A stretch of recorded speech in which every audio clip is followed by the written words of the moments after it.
Music by Riya studio Khagaria. Shiv Narayan शादी रात खेल हो गईल अंदर बबुआ लोड हो गईल अंदर बबुआ लोड हो गईल। शादी रात खेल हो गईल अंदर बबुआ लोड हो गईल। और बन गई बाबा जी ऐसे पलंग पे चापा जी आये के मेले में खेल हो गईल अंदर बबुआ लोड हो गईल।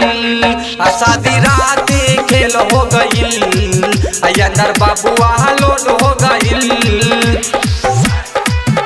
अंदर बबुआ लोड हो गईल अंदर बबुआ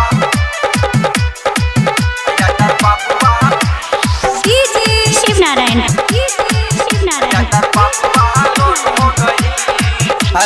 रात भर मौज पूरा कैला हमर डोज हमरा साया में पाया सटैला। हमर जरला जवानी होई गेल पानी पानी जब लहे लहे पानी पियहिला। लेला रात भर मौज पूरा कैला हमरा डोज हमरा साया में पाया सटैला। हमर जरला जवानी होई गेल पानी पानी जब लहे लहे पानी पियहिला। याद करो वही रतिया के टूटल रहे पासी खटिया के।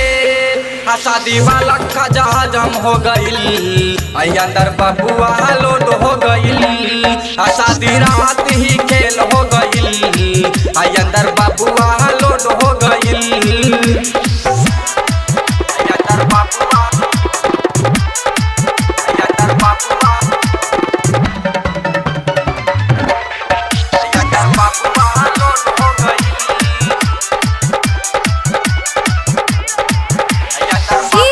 शिव नारायण सुनो पीर से बाबुआ बहुता नहीं काबू हमर छोटे की बहन के बुलाई। मंज फूल सने रोहित हमर मान ले लो मोहित जाके सबके मिठाई खिलाई। सुनो पीर से बाबुआ बहुता नहीं काबू हमरा छोटे की बहन के बुलाई। मंज फूल सने रोहित हमर मान ले लो मोहित जाके सबके मिठाई खिलाई। राजा तोहरा न कुछ बुझाता हमर दौरत सालो न जाता।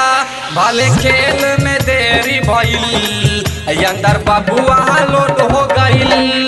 शादी रात ही खेल हो गईल अंदर बबुआ लोड हो गईल।